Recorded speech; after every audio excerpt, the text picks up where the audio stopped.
I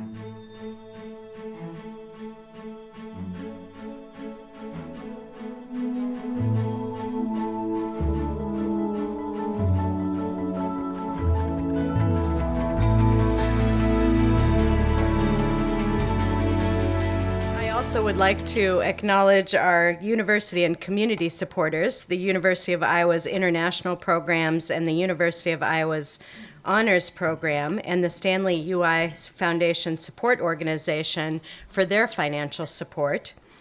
And I thank today's special financial sponsors, Karen and Wally Chappell and Midwest One Bank.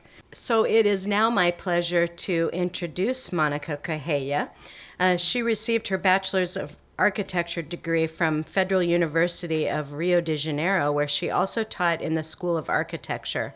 Monica designed interiors for businesses in Brazil and Portugal. She received her MFA in 3D design from the University of Iowa, and she has had multiple exhibitions in London, Milan, New York City, and Slovenia. Her work as associate professor and head of the 3D design program at the University of Iowa was awarded the ICFF Editors Award for Best School in New York City in 2015. With her students, she also received the SOFA CNN, or Connect, I guess, award for Best Design Environment in Chicago for 2 consecutive years, 2014 and 2015. We're lucky to have Monica in the community and happy that she finds Iowa to be a wonderful home away from home, so her new home for 18 years. So welcome.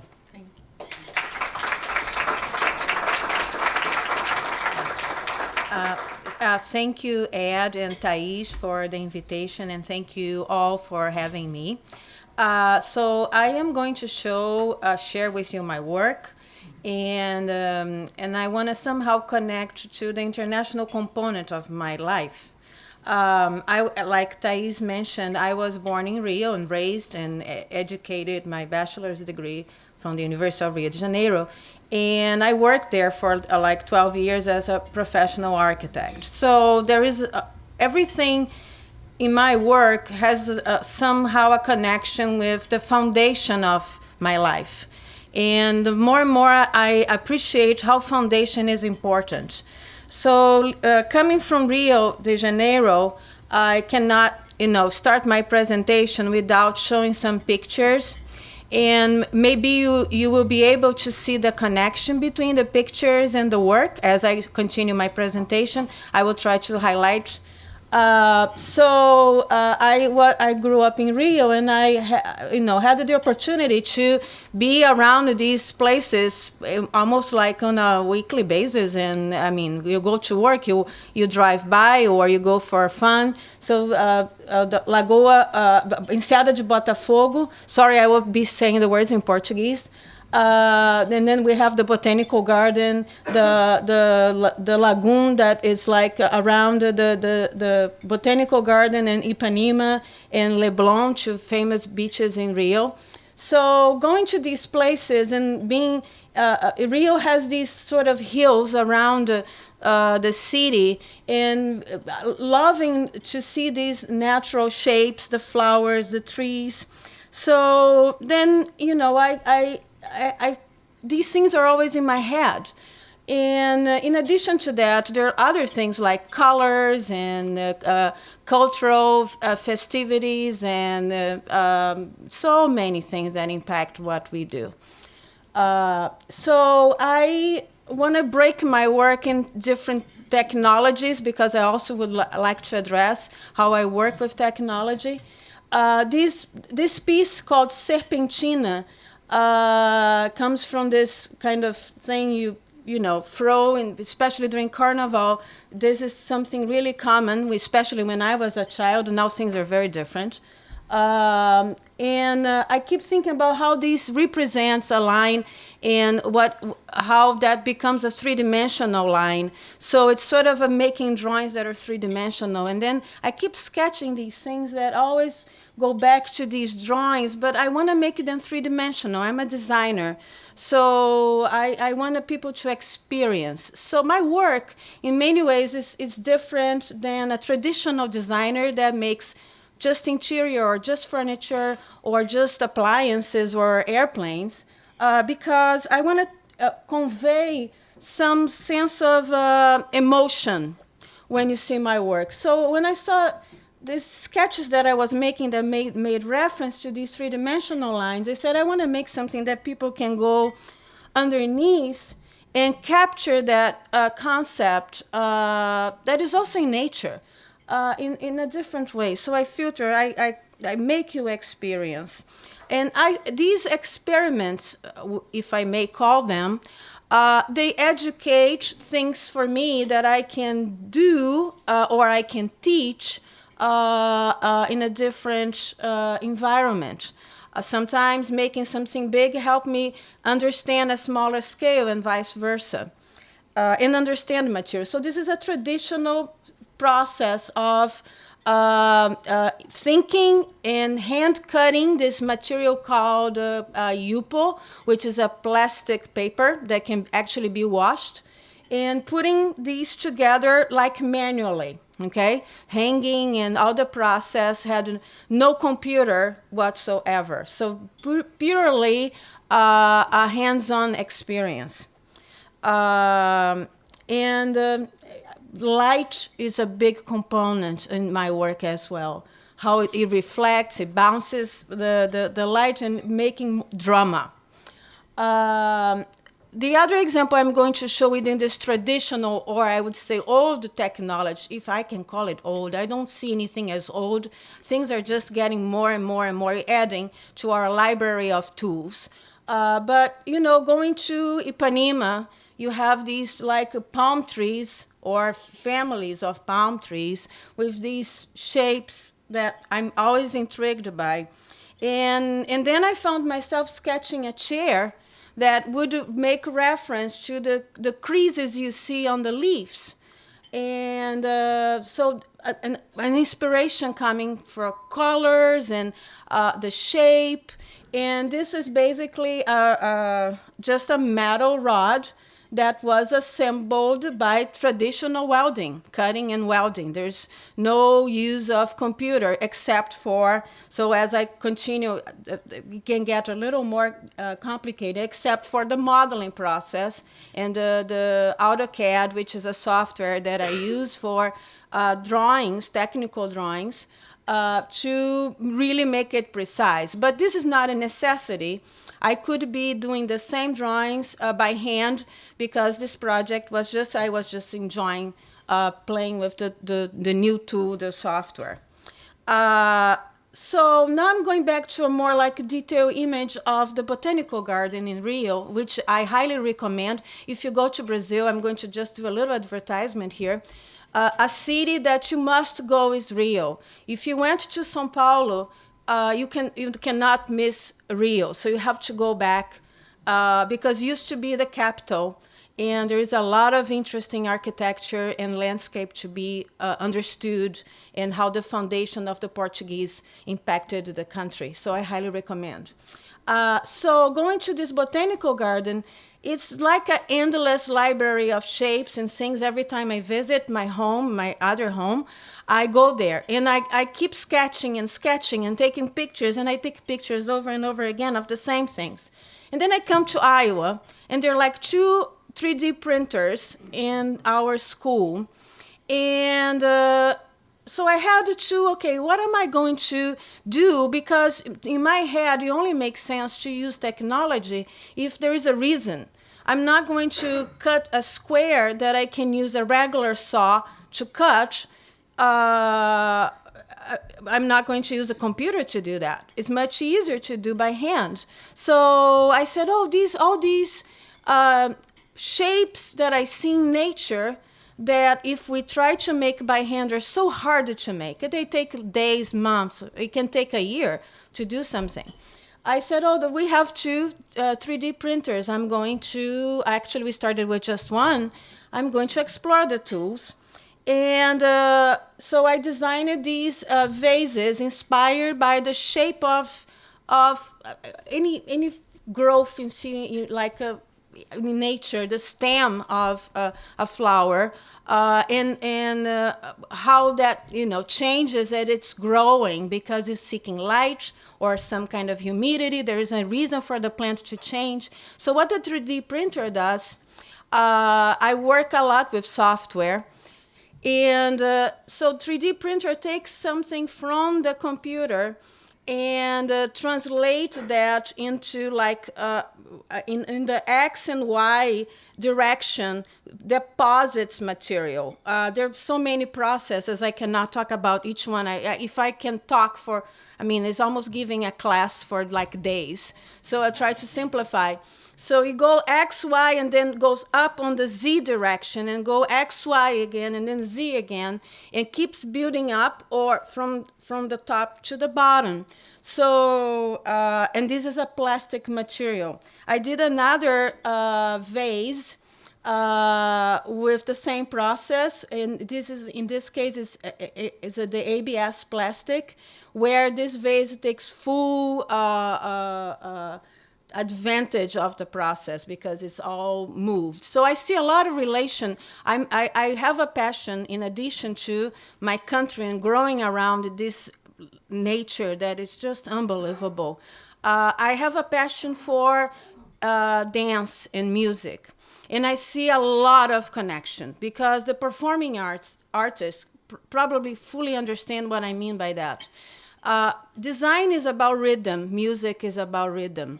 The dance, or opera, when you think of the performers on stage, the way you place them, how the colors are there, how you are activating the space around the performing artist, it's something that is the same concept I use in my vase. So, and then nature has movement.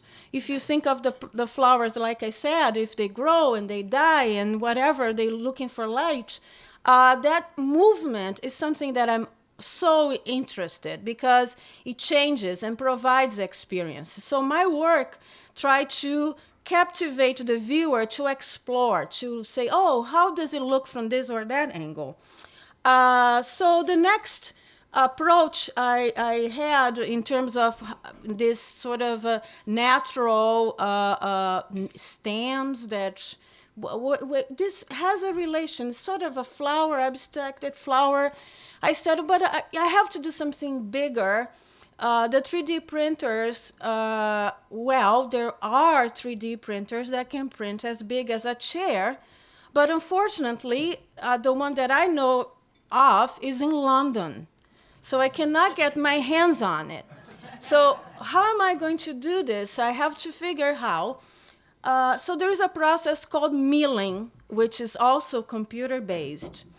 And so here, I'm leaving behind that, not that I don't go back I go back always to the hands-on and the traditional, but I'm leaving somewhat behind some of the traditional and focusing on digital, because I can really convey movement if I use digital technology. So I'm thinking, how am I going to make a big piece? Print several pieces and glue them together? Oh, this is going to cost, I usually tell my students, would cost a liver. It's so expensive. Cannot do that. It's priceless. So how am I going to design these seats? And here's me trying to work with colors and thinking, oh, look at the shadows. If I have a light source in the middle, what the shadows do. So if I move the light, I would change the shadows. And if I rotate the piece, it's going to look interesting. So in my dream, one day I will be able to do this. It's still in my head. I didn't do this one yet, but I was able to work on one piece. So this also conveys this image. You can see that I'm interested in bending and making it from all angles interesting. So the first step was to work in the computer, in the modeling software that you see an image of my screen here. We usually, when working with modeling software, you have the ability to see 4 windows at the same time. So I get a perspective view, a top view, and 2 different side views. And that it really helps me evaluate where the piece is going. So I printed small pieces that were really key to understand the proportions and gravity. That's the most interesting thing when working with software. It's a process of teaching my students about it. How do you design something that it's fine when you just place over the table or on the ground and you sit on it and it's not going to rock or be unbalanced or you fall? So you have to think how to address that, because some software have a gravity tool that I can apply, but I don't trust that. So through the small modeling process, I was able to do several tests. And then the next step was to communicate, apply for a grant, the university provided, it's an AHI grant, communicate Art and Humanities Initiative grant, University of Iowa. That helped me fund this project. So contacted a company that had a big milling machine. So the milling does is grabs a gigantic block of whatever, and the automated arm comes and removes material, almost like carving out material, moving in all 5 axes. And so this stool was somewhat big and had to be broken into pieces of foam. So the test that I did in full size was with foam material. And so they carved out, as you can see, you see some pictures. I was told I cannot go there because I get out of the recording here, so you have to help me. So on the right side, you see on top, you see some of the foam pieces being carved. And then they were assembled together, covered with fiberglass and automotive paint. And then I end up with this full-size piece that I was dreaming about. And the gravity was fine. So I had it, and the dimensions are comfortable. Everybody wonders if it is comfortable. And I had several people, trying. And then when they sit, they realize, oh, it is comfortable. But you don't believe until you really experience. And there were issues that I had to really address, like how if I'm sitting and I'm removing material, how much should I put back so that it's stable? So all the small scale process was the way to answer through 3D printing the question. So here you get another view. There's my logo was also milled and applied to the piece. So another example, and I'm moving now into another technology within the family of computer numerical control technologies. In Brazil, we have a lot of colonial architecture. The image on the left is a city in Minas Gerais, the state called Ouro Preto. If you're interested in religious architecture, that place is so well preserved from the colonial time. It's another place I would highly recommend visiting. It's a really small town. And there is a lot of Arabic influence on the colonial architecture. So there's sort of these wood structures used to cover windows. As you can see on the left side, there is that kind of structure in addition to the regular window. And you see that structure here and there. And I'm always intrigued how light filters through this structure so that if you are outside, you don't see what's going on the inside. But if you're inside, you get a very interesting like shadow and lights, and you see the exterior being like filtered. And a good local example of that is our new art building that the architect Stephen Hall and his partner Chris designed it to filter the light. So you look from outside and you don't see what's going on inside of the classrooms. But when you go inside of the building, you see the outside. So that's exactly what I'm curious about. So I will probably, if you keep track of my work, I'll be continuing like with this because I find that quite beautiful. So that element, I keep sketching, and I do a lot of sketching when I go to meetings. I'm going to be honest. When people are talking, that I kind of turn off a little bit. That I keep track of what is going on, but I need something to do with my hands and my brain. So I keep sketching. I really like to go to meetings for that purpose. If I may say that. Maybe some people don't like hearing that. But I saw people doing things when they're watching presentations. So I think that's how I keep my brain busy. So I said, I want to work with this in different ways, this structure. And I thought about making something with computer numerical control that uses a router. So what the router does is takes my AutoCAD file from the computer. AutoCAD is a software that I use all the time. And cuts using a drill bit on the X and Y axis. So it goes like cutting for me. So I said, I want to make this kind of transfer. So if you see those images, compare the previous images with this one, you're going to see some reference to that red stool that I was showing you, much smaller scale. So here goes Monica to the router and start making tests. The piece I'm working on the right is a test piece to understand how I was going to slice and get the best look. So that piece, the one I'm trying as a test, does not look anything close to what the final piece ended up being. And then I made the stool with bamboo plywood, which is a new material. So I'm trying to always look for something that is going to speak what I want to my work. So I just thought bamboo and the idea of the botanical garden. We have like these natural forms. The form reminds me of what I used to see in the botanical garden. I said, perfect.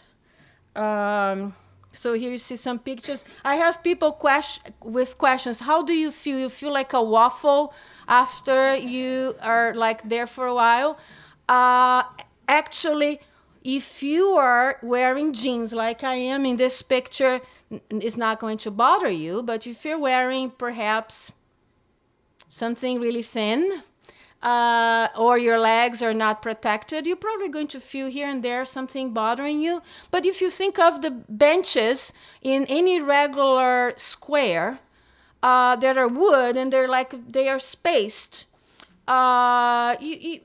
it's probably something that you're not going to be there forever. It's for a temporary experience.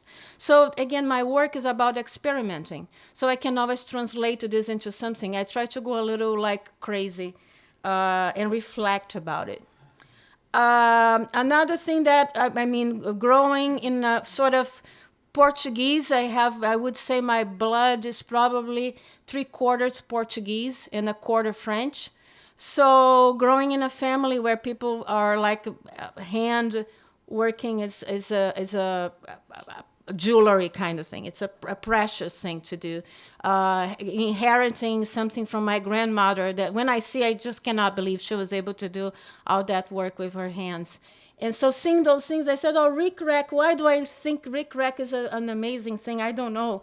So I started thinking of using the Rick Rack as the profile for something that I could modify and create different versions, making reference to what the material is speaking to me. So not the material I'm using, but that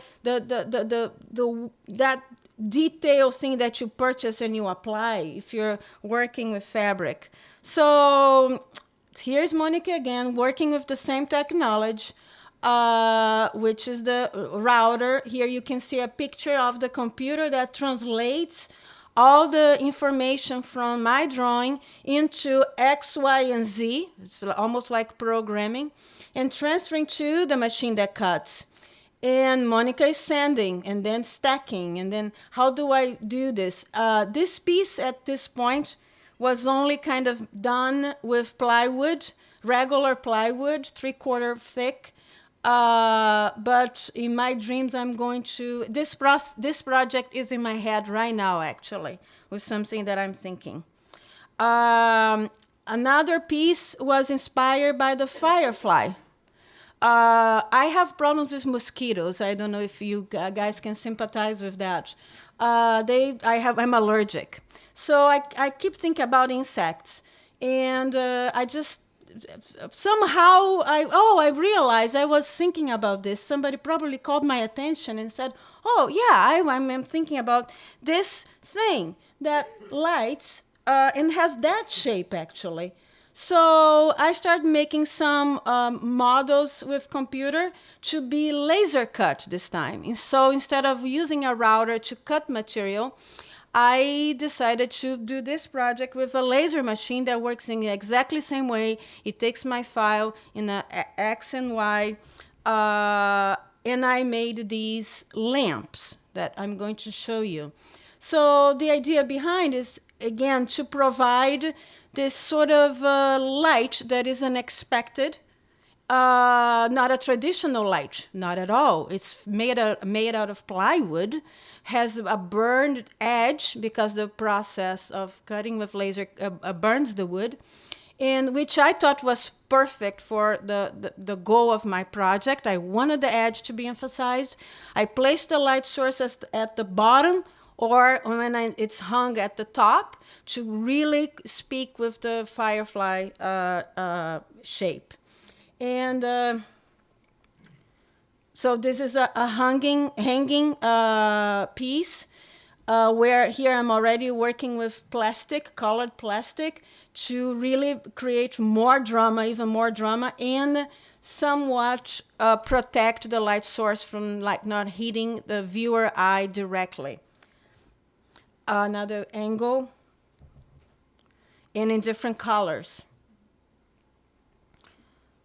So I take my work. So here you see my work in the show in New York, where I was showing the stool and the lamp. So different places I go, I set up in different ways. And when I have to show my work in Milan and other places like London, which I go basically every year, I struggle with what I can take with me. But these lamps, they pack flat and they're fully disassembled. And it's something that I considered in the process as well. I'm ready to answer questions. You did talk a lot about how your roots in Brazil inform your work, and I found that really interesting how you tied that together. So thank you. Somebody asked something that had kind of occurred to me. Although I think the fireflies may be a little Iowan, but somebody wants to know if there's any influence of Iowa corn and soybeans, or any other things that you would think might be informed by your landscape or Iowa experience in your work. Thanks for that question. Actually, yes, I'm currently working on some pieces inspired by the prairie flowers. And I started with 7 flowers, and it's in process. You may see my work around maybe sometime soon. So yeah, thanks for the question. Yeah, I just think the prairie is beautiful. And there's a lot of beautiful things. But the firefly is sort of an international thing. So I don't know if it's Iowa or Rio. Maybe it's the blend. I cannot say I'm any more Brazilian. I'm actually maybe more American than I realize. Good. We embrace that kind of Americanism here, don't we? I'm curious, and this questioner asks whether or not you see sort of, maybe if you could just comment a little bit about, you're doing a lot of experimentation and design in 3D printing.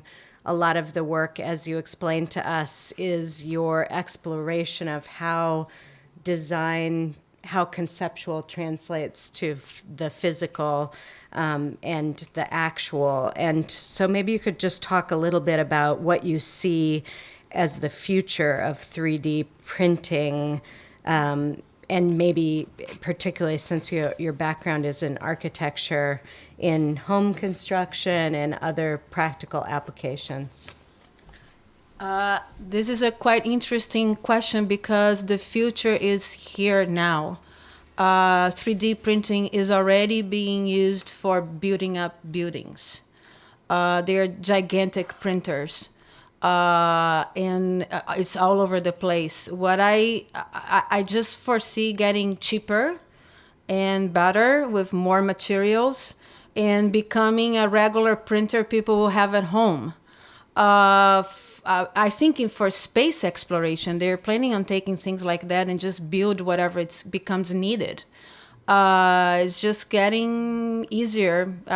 It's no longer, this is a brand new technology, and it's no longer, that cool anymore because it's common now. So I just foresee people in the daily lives using printers like you use a regular printer.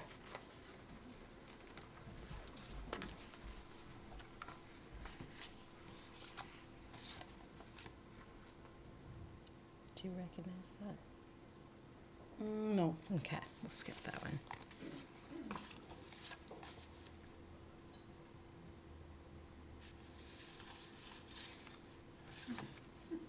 I'm enjoying the questions. Let's talk about a really broad question here. This person asks, why and how did you become an artist, and what is your mission or goal as an artist? How I became an artist.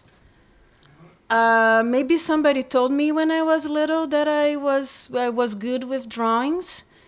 And then I probably looked and I said, oh, yeah, maybe I like this. So I just remember enjoying the art classes at school a lot. And then, thinking how interesting planning and creating things was that affect people's reactions. So I think what I enjoy the most, is that the main question, is really surprising because the designer has the potential to change everything. Either make your life much easier or much harder if it's not well done. So I like the idea of doing things to surprise that you feel good. My goal is to always captivate the viewer either with like I said, a form or a space, a light that I filtered through the shape. Surprise is what I'm after, I believe. You talked a lot about the play of light in your work. Do you have any tips for us about some places locally that we might enjoy? You mentioned Art Building West, Art West. Are there any other places, indoors or outdoors, that you think would be a good place to experience that interesting play of light? For sure, the two art buildings, the Visual Arts Building, which is the newer one, and Art Building West, ABW, it's two buildings that you must visit if you can, because they really play a completely, even though it's the same designer, they play a completely different sensorial experience. And I just want to share here that when I was watching the presentation that Stephen Hall gave for the inauguration of the building, he mentioned that it was really hard to be competing with himself. Usually when architects are hired, they are hired to build a building. They're usually, cannot remember of a situation on like a university campus, as an example, where you hire the same architect to come back and build an amazing building next to something you just did. It's usually somebody else. He really figured out a way of playing with light in two different ways. And I think the second building, it's more about light than the first one, but yet they are very nice and very interesting. Outdoor, one thing that I find really beautiful is the sun setting in Iowa. And being here during the fall, when the trees change our walking experience completely. So things become a little more, it's warmer, even though the temperature is lower, visually is warmer, which I think nature did a fabulous job in creating a transition that is not so shocking into the winter. So that control of light is filtered through the leaves is something that I find quite beautiful as well. The sunset in the fall in Iowa. Well, good. Thank you so much, Monica. Sure. We really appreciate your presentation today. And just to remind our audience, we've been listening to Exploring the World of 3D Design by Monica Cahaya, Associate Professor of 3D Design, Director, Undergraduate Studies, Studio Division, Coordinator, UI Arts and Art History.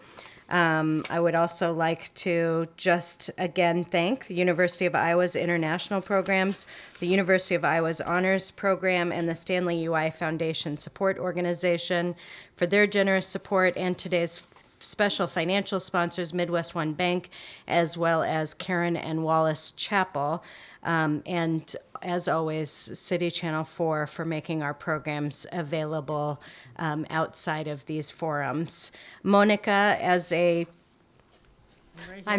Yeah, I can move it here if you prefer. As a small token of our appreciation. Oh, thank you.